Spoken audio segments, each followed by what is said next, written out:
Please do not travel state highways and county roads are closed. Stay home until roads are reopened. Please do not travel, all state highways and McKenzie County roads are closed. Emergency responders are having difficulty responding to emergencies due to poor weather and visibility.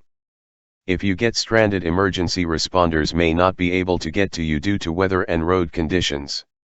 If at all possible, shelter in place until roads are reopened.